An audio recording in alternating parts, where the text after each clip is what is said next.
Update on the little girl was caught on Ring camera running to a neighbor's porch, screaming and begging for help.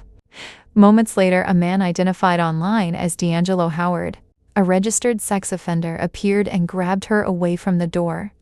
Now DCF is involved.